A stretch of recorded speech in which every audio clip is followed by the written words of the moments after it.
Good morning, everyone. For those of you who don't know me, my name is Gail Day, and I am the Executive Manager at the Free Market Foundation.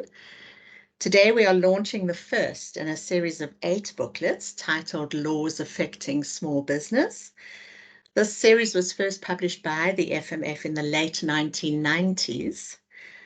As red tape continues to undermine business in South Africa, we have updated the series, which deals with a broad range of issues: finance, health, justice, labor, land, licensing, schooling, and tax.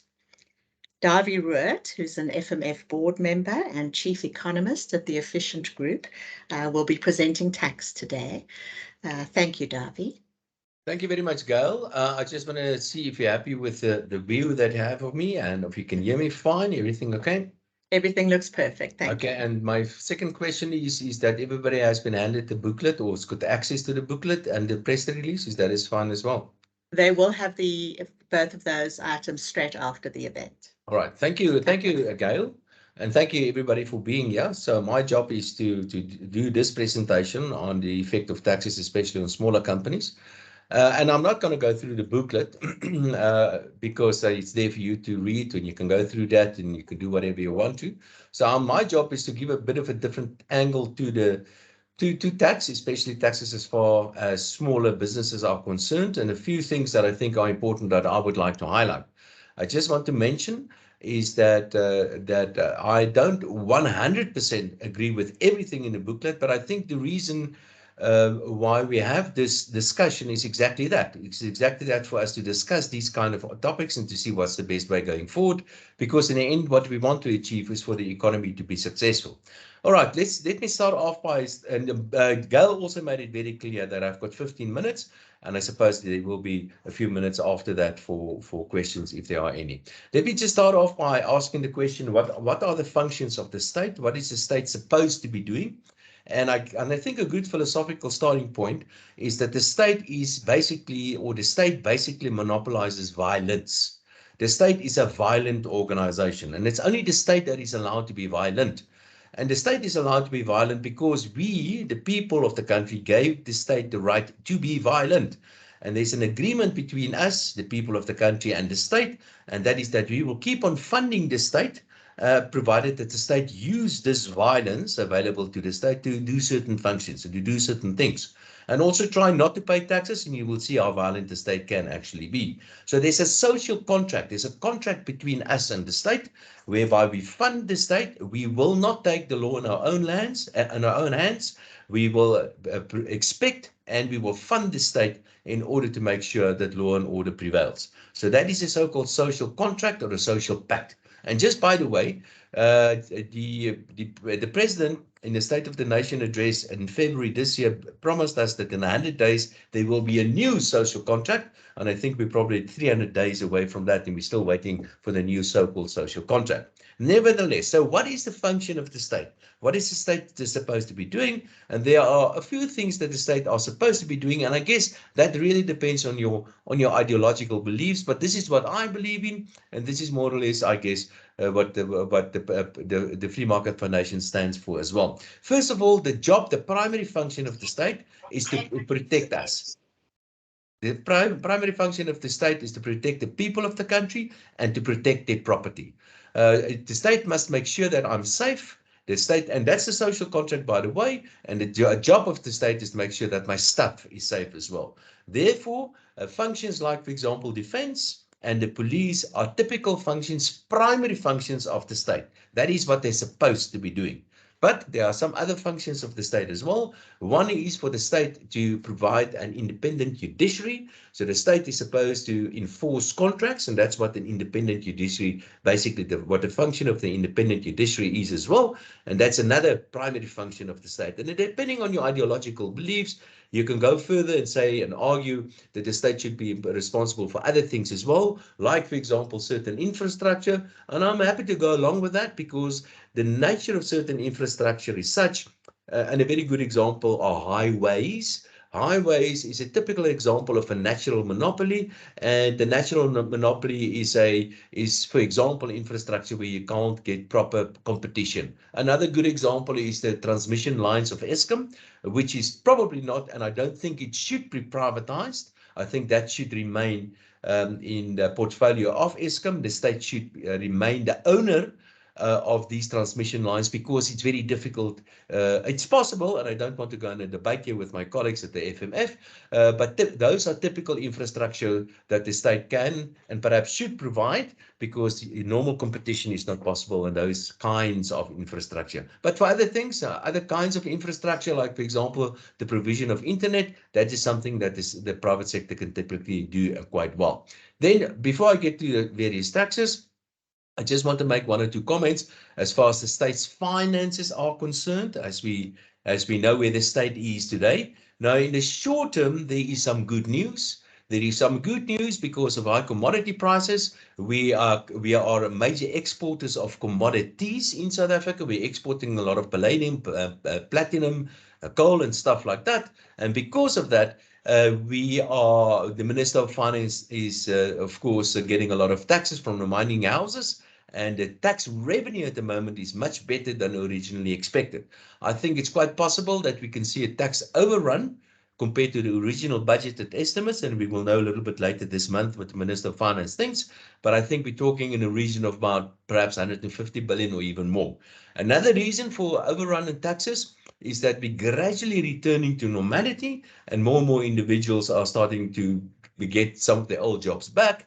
And that means with normality, I mean after the lockdowns, and tax revenue is sort of returning to normality as well. So in the short term, quite a good news story as far as tax revenue is concerned. I just want to point out, however, is that I think it's only a short-term benefit that we're going to get as far as commodities are concerned, and I believe that commodity prices are likely to drift lower over the next couple of months and years, and that this short-term benefit is not going to last for much longer.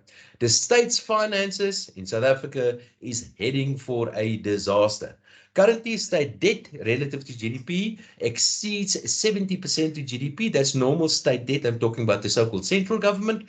But if you include other things like the state-owned enterprises, like Eskom, for example, the municipalities, the road accident fund, and a whole lot of other things, the total state debt is perhaps even getting close to 100 billion, or rather 100% to GDP. The road accident fund, actual deficit, for example, is probably running in the hundreds of billions of rands already. So if you only include the state-owned enterprises and the municipalities, state debt relative to GDP is in the region of about 85% to GDP. The only answer to this, the only solution to a looming debt trap or fiscal catastrophe in South Africa is for the state to spend less money. And that must be the emphasis. The state must spend less money. And if you are going to spend less money, it is inevitable that you must spend less money on people, because that's where the money goes to. The money doesn't go to the primary functions. The money goes to the secondary functions, like, for example, education, and health services and so on. But a huge amount of money goes to 30 million people receiving grants in South Africa, and 2 million civil servants, in inverted commas. So 32 million people receiving an income from the state every month. The state is also in South Africa highly inefficient. It is corrupt in many cases, and one can even say that the state is a one big, huge protection racket. So, and quite ironically, in the case of South Africa, despite the fact that the ANC government is supposed to be a left-leaning government, they've just about privatized everything in South Africa. South African Airways has been privatized, not in a conventional sense of the word, but the state is not flying. It doesn't run South African Airways, at least not the way they used to anymore. The post office is in the process of being privatized. We are currently in the process of privatizing Eskom, despite the fact that the state is not getting any money for that. We have already privatized the police services. We've got more than 3 times as many private sector police, private sector security people than police people in South Africa. We've privatized the police. Think of that. And the state, in fact, has broken this social pact, this agreement between us and the state. And there are many examples where people are simply sick and tired of paying taxes, I think the toll roads is a very, very good example. I'm an asset manager, and I can tell you every person walking into my office, just without exception, are telling me I don't want to pay taxes, or I want to pay as little tax as possible. And I want to encourage people not to break any laws, but to make use of every possible loophole to pay as little tax as possible in South Africa. All right, what's the ideal tax system? What does it look like? And I just want to touch on one or two things. There's an ideal tax system should be a system which is equal. So what is this term equality? What does it mean? And there are various meanings to the term equality. One is absolute equality, and a very good example of absolute equality is a poll tax, where everybody pays exactly the same. But ask Margaret Thatcher what happens to you if you're a politician and you want to implement a system like that. You're probably going to lose your job. But that's an absolute equal system. We all pay 1,000 Rand per month, doesn't matter what your income is. That's an example of an absolute equal tax system. Or a relative equal tax system, everybody pays 10%, for example. 10% of your income goes to the state. That is a relative system, a relative equal system, or a progressive equal system where you pay more as a percentage-wise as your income goes up. I just want to mention there's very little support in literature for so-called progressive equality. But this is an important point, especially as far as small businesses are concerned, because it's not only a matter of how much taxes you are paying, whether absolute, relative, or progressive. There's another factor that's very important as well, and that is the question of economics of scale. Smaller businesses, even if you tax them equal, so smaller businesses are usually on a back foot because they simply do not have the resources to appoint somebody to run their tax affairs, to appoint a tax practitioner, or to get the necessary advice from a lawyer, or whatever the case might be. So there's a case to be made out for smaller businesses in order to put them on an equal basis than bigger businesses to do something, or to reduce the tax burden, to really achieve equality as far as small businesses are concerned. Another requirement for a tax system is simplicity. Now, the South African tax system is highly complex. It is a very, very complex system, comparable to some of the most complex tax systems in the world. One of the most complex tax systems in the world certainly is that of the United States. And I think South Africa can be compared to that as well. I just also want to make the comment, and that is, you don't need a complex tax system in a modern economy. In fact, the less complex and the simpler your tax system, the more supportive it is to economic activity, because you can use your energy to grow your business and to concentrate on growing your business and create wealth in the economy, instead of putting your energy into trying to evade or paying less taxes. Then there's a question, another requirement for a good tax system is the question about neutrality. Neutrality simply means don't use your tax system to get people to do stuff, and also don't use a tax system for people not to do stuff.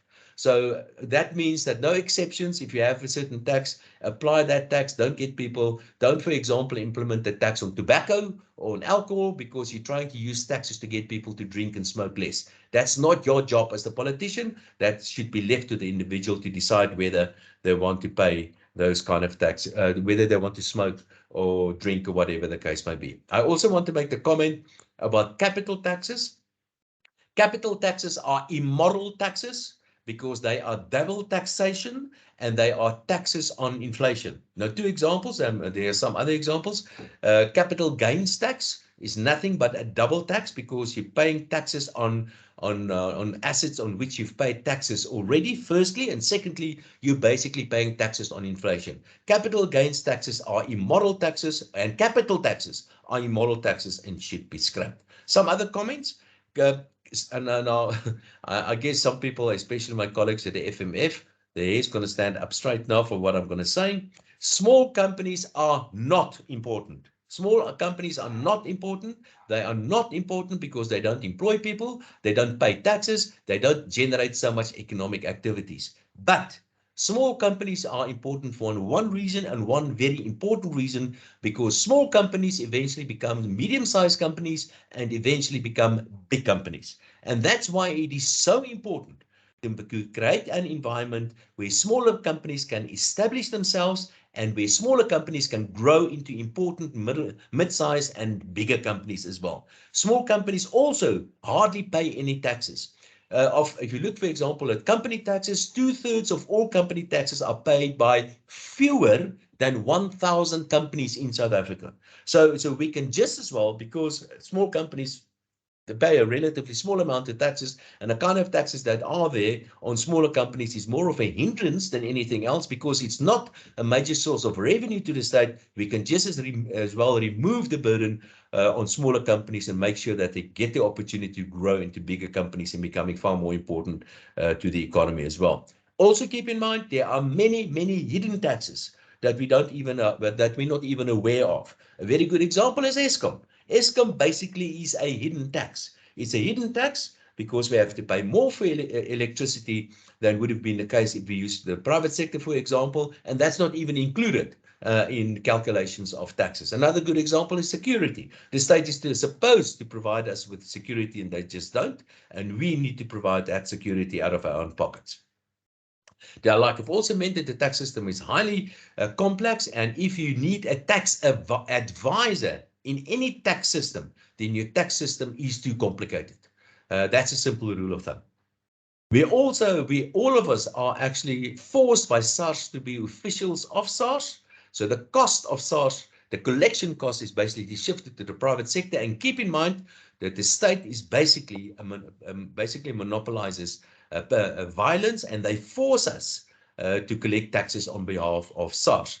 And then just a comment about economic growth in South Africa. The South African economy is not growing, and the South African economy is unlikely to grow for quite a long period of time until we implement certain measures. And it's not only about taxes, many other things as well. So what are some of the recommendations? Like I've said, everything is in the booklet. I'm just going to highlight a few. The first and the most important one is that the state must spend less. The state is too big in South Africa. They're spending too much money. The taxpayers simply cannot carry this tax burden anymore. We have to reduce the complexity of the tax system in South Africa, and we can even cancel many taxes. A good example is motor licenses. Motor vehicle licenses, that is just another tax. It's not included in the taxes, by the way, but it is another tax. So simply cancel that and just add it to the fuel levy as an example. That's one way of reducing the complexity of that. Some suggestions is that the private or smaller companies should pay VAT only on a cash basis. So allow smaller companies and smaller businesses to report their financial activities on a cash basis only. That means that they will make it easier for them to actually pay VAT, as an example, when they actually do their transactions. Also allow smaller companies a full write-off of capital in year one. I think that is important as well. And maybe we can even expand some of this to larger companies, medium-sized and larger companies as well. Only tax smaller companies on actual profits that they've generated. Also, another suggestion is to increase the VAT registration requirement or the threshold for VAT registration. All of this is in the booklet.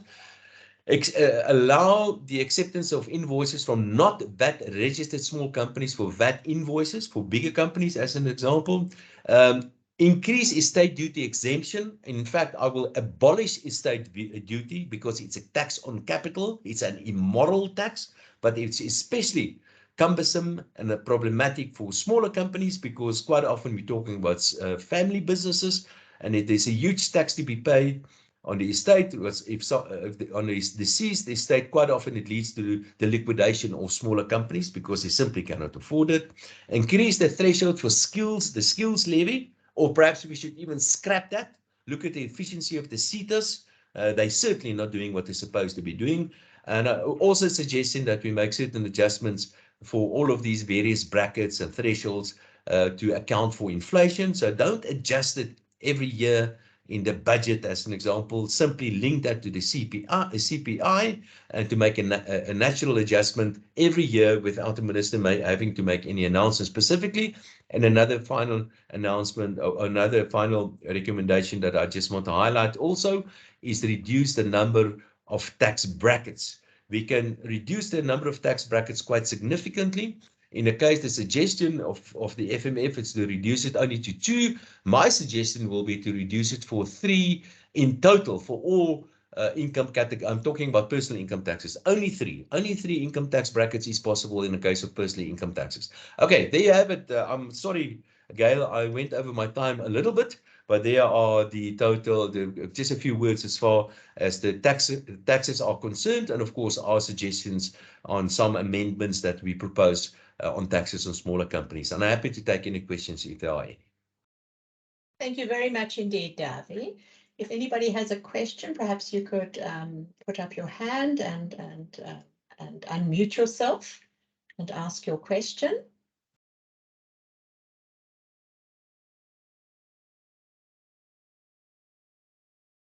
Just unmute yourself and ask. Let's just see if there's anything in the chat box. I don't see anything in the chat box. Good morning all. Hello, Audrey. Goeiemôre, wat kan jou? Any questions from you, Audrey?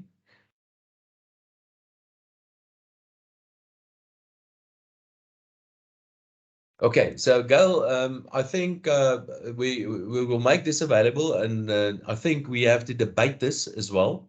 I think it's important. I think I see Terry just raised his hand. Terry Markman, yes. Yes. Go ahead, Terry. Dawie, hi. I know there's not much to do with small business, but I've been thinking for a long time that the Department of Energy should, or Eskom should sell off the grid. Now, if you're concerned about the monopoly aspect of it, then you could still do what the UK did. They had the so-called golden share. I don't know if you remember that story. Yes. Yeah. I mean, my main reason for doing so is that Eskom I think, owes about 400 billion, and I'm not sure what the asset is. But I mean, if a company is losing money, yeah, what does it do? It sells assets. And this is an asset that you could sell, and it could be either 50% or 100% and keep the golden share. Yeah, Terry, you're right, and I don't think we should debate this too much but the basic point is it's difficult to compete with two highways. Because that is a national monopoly. So what the state can do, and I don't have a problem with your suggestion, but the suggestion to get the private sector involved in something like transmission lines or in highways, for example, is to simply sell concessions on that specific asset. And by doing that, you can get private sector participation and private sector competition in there as well. But in principle, I guess, philosophically, you're absolutely right, of course. But my advice would be to simply put that out on concessions and get private sector participation and competition in as well. I just wanted to make the comment that sometimes it's easy to say that there should be competition, and yes, there should be competition, but sometimes there are things like, for example, national monopolies. I see William Horn also ask a question about what the state is likely to do with this 150 billion. Well, I can tell you what I hope is going to happen, William, and I hope they're going to use this to reduce the fiscal deficit. In other words, reduce borrowing. I am afraid to say that there's a huge amount of pressure on the Minister of Finance at various levels. They even want to give money to South African Airways, the one that's supposed to be privatized, just by the way. Eskom is asking for more money. Denel is asking for more money. The Land Bank is asking for more money. The Post Office is always asking for more money. There's a huge pressure on the minister to introduce a basic income grant, all sort of social expense items and so on. So I hope he's going to stand firm and not use this money to spend on whatever it is. What we need to do, we need to cut back on state spending, and inevitably that means that we need to cut back spending on people. And that, just by the way, William, is why I'm very, very concerned about the current socio-economic place where we find ourselves in South Africa at the moment, with very high levels, 30 million people receiving grants from the state, rising levels of poverty and unemployment, very, very weak economic growth, and increasing prices of food, especially. I'm afraid that we are heading for some serious stuff. We need to, and I'm very concerned, we need to put measures in place to get this economy to grow and to start growing much, much faster. And that means, amongst others, to make it much easier for small businesses to survive.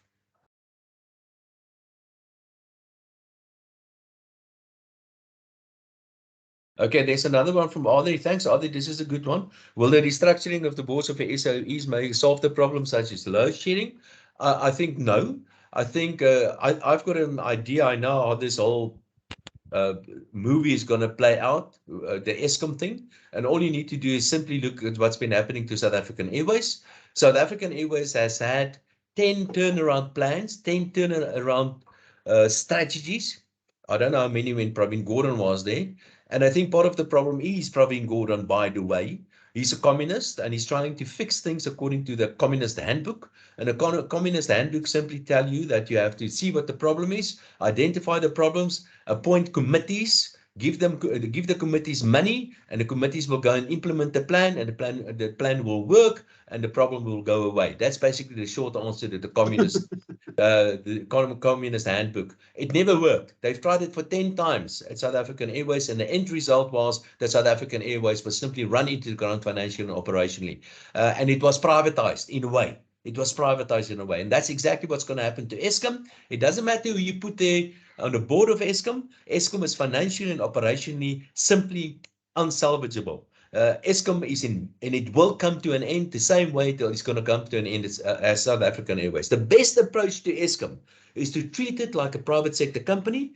You have to put it in, well, kind of liquidation, I would suggest, or maybe in a kind of a business rescue kind of thing, which will mean that tens of thousands of people will and must lose their jobs. And I know it's horrible to say this, but this is the only way we're going to save the country and we're going to save Eskom in the end, is that you have to fix it the way that you're going to fix any other private sector company. You cannot give the personnel of a company 7% increase when a company is bankrupt. You simply cannot do that. And you simply cannot keep on doing that.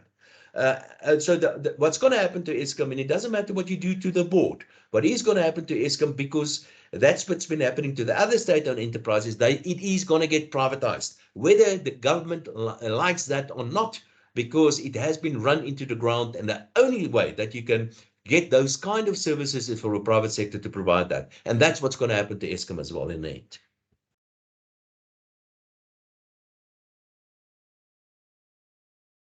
Thank you, Dawie. Are there any other questions for Dawie? If not, I'm going to stop the recording, and I thank you all for attending. And Dawie, thank you very much indeed for your time. Thank you very much, Gail.